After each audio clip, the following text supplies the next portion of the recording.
Next talk is about enlightenment, love, and people pleasing.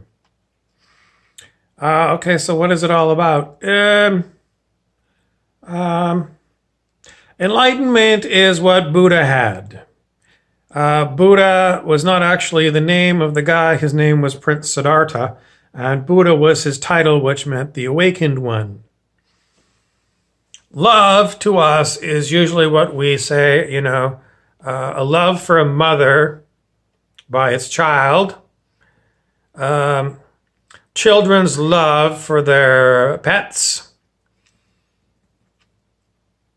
That's one kind of love. Another kind of love is romantic love. I saw a post yesterday and it said, if you think that you are infatuated with someone, in other words, have romantic love for them, what you need to do is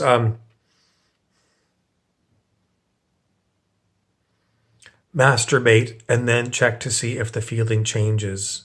If the feeling changes, it meant you're simply horny. And that is the biggest issue with romantic love. It's mostly about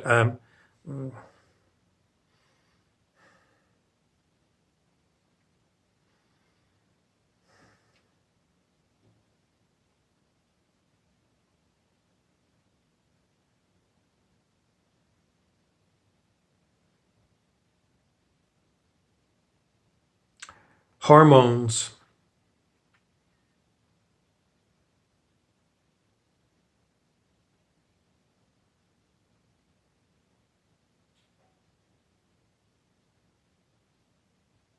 Moving along. The next one I'm going to tell you is, so we talked about enlightenment, and that was the Buddha. And seeing as the Buddha ain't around anymore,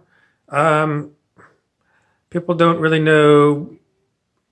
I know I've heard of the Buddha, and there's like a religion built around Buddha, but I don't really understand what Buddha was all about. I don't.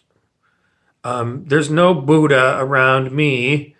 And, I went to the Buddhist meditation place and I didn't find a Buddha there. So I don't understand it. It's kind of like going to a Christian church. There's a lot of everyday regular people that call themselves Christians, but the only one who was really Christian was Jesus Christ, and he's not there at the church. So I can't interview Jesus Christ or Buddha. So, it's like a bunch of words that we recognize the words, but we don't understand the sense of the word because we can't go and sit with Buddha and we can't go and sit with Jesus Christ. So it's all a bunch of words by a bunch of people who got the words from other people and from religious textbooks. Nevertheless, it's as good as we got. Some idea that there is these things. So anyway, we got that kind of love, Buddha love or Christ consciousness love. Which is kind of like Buddhism, they call it enlightenment. And with Christ consciousness, well, they don't even say that in church. Christ consciousness comes from people who are New Age. I suppose the best thing you can get in the Catholic Church is saints, people who have been declared to be saints. And in Protestant churches, I don't think they recognize saints. So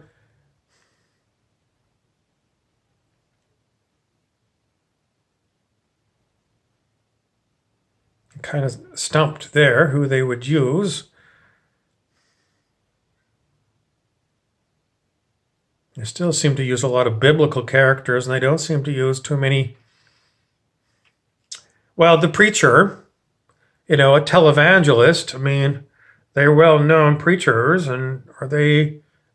No, I don't think they're Jesus. I think they got their hand out and they're money-sucking scoundrels, but that's just me. Anyways, we have that. We had romantic love, which was horniness. And we had love for the child for the mother, or children for their pets. Oh, well, then I want to talk about people pleasing. People pleasing is you brainwashed into believing you should enslave yourself for other people. That's people pleasing. In other words, I'm going to make you happy by serving you. I'm going to serve you like I was a slave.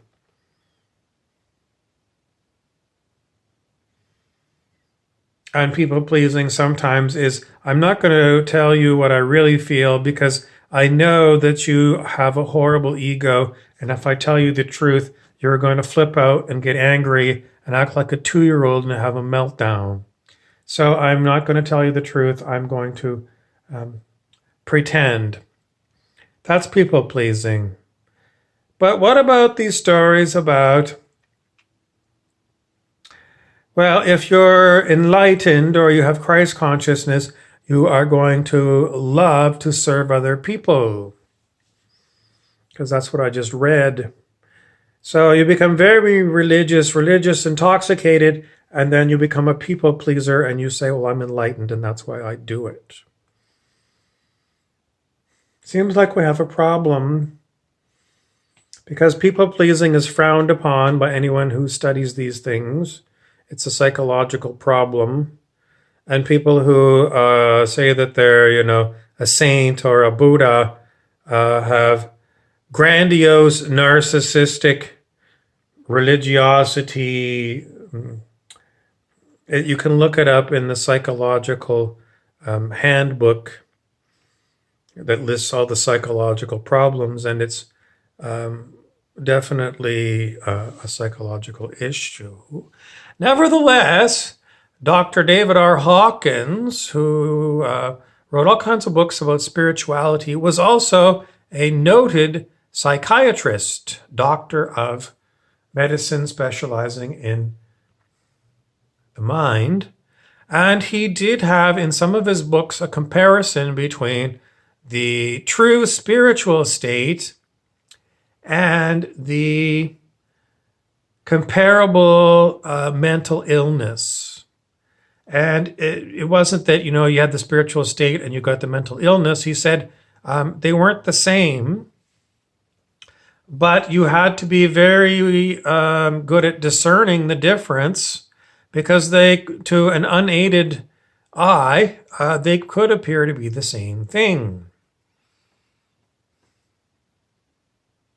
I mean, if someone says that they're a saint, you expect them to perform miracles like Jesus did, turning water into wine, raising the dead, curing the sick, and multiplying loaves of breads and pieces of fish to feed the multitudes. That's considered a miracle. If you saw that, I guess you would say that's a saint. If you didn't see that, you might say, put them in the psych ward.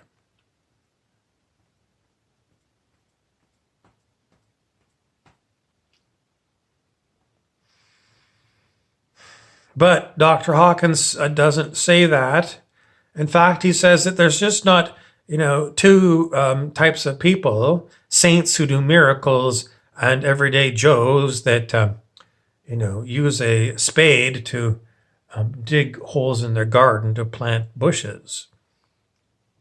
He says there's a whole spectrum of different kinds of spiritual states.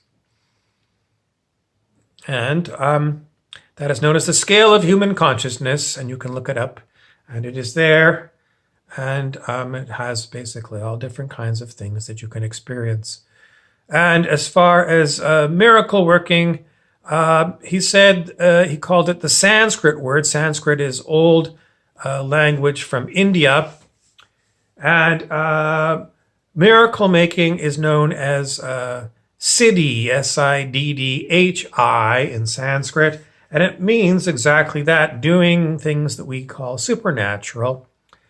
And Dr. Hawkins said, these things really exist, spiritual abilities, and And he said, they happen not because of you, it's because of the field of consciousness that you are surrounded by. The field does the miracles, not you.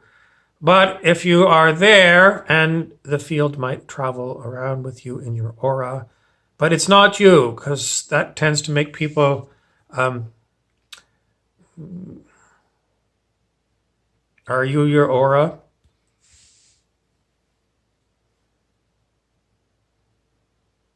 You say in English, people have a car. Does that make you are your car? No, you have a car. So is it the same thing with an aura? You have an aura, so, it's something you have, but it's not what you are. It's splitting hairs, I think. A lot of people would say, it's my body, and I am my body, and if I have an aura, then I'm my aura too. The only problem is, auras tend to extend quite at some distance outside of your body, and if you're sitting next to somebody in the movie theater, your aura might be surrounding the person next to you, and their aura might be surrounding you. So, it's my aura surrounding this person, or it's all blended together. I'm going to go with blended together. So is it really yours, or is it like group thing? Very difficult, splitting hairs. Anyways, Dr. David R. Hawkins said, refuse the cities. Siddhi, not city. Siddhi, S-I-D-D-H-I. Refuse them. He said, how do you refuse them? You just say, Dr. Hawkins, the spiritual teacher, said, refuse the cities. So I said, I refuse the cities. What does that mean? Well, later on, in another part of the book, Dr. Hawkins said he experienced energy flowing out of his body to go and help somebody who was in a car accident. So even though he said refuse the cities, apparently this city energy came out of his body. He said it was a spiritual trap, but he apparently engaged in these things. But I don't think that was the point. It wasn't voluntary. He didn't know it was going to happen. He didn't, his personality didn't know this was going to happen. It happened, and he experienced it. But he would say, this spiritual energy came and did its thing, but I didn't do it. I didn't know it was going to happen. I just witnessed it. So he would again say, it wasn't me doing it. The Spirit did it. I witnessed it. So it kind of implies that certain people say that they are going to do these miracles. And do they do them? I don't know. But if you do say you're going to do these things and they happen, then it would seem that you have taken personal ownership of cities and you are entrapped by them, according to Dr. Hawkins, the spiritual teacher. How you're entrapped, I don't know. He didn't really say. He said it was a spiritual trap and you should avoid traps in your spiritual life because they're traps and, we use traps to capture minnows and then they get fed to the fish and, it's the end of the minnows. So it doesn't sound like a good idea.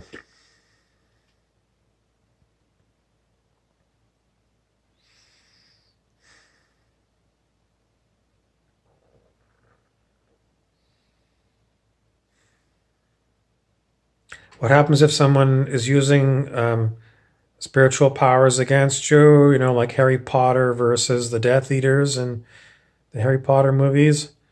That is a different video, and I'll see if I can talk about it. But I gotta go because it's almost 15 minutes, and it's good for Instagram TV to keep it under 15 minutes. That's what I'm doing. Thank you for watching. I'm Harry Weaver, your narrator, and please tune in and see me again.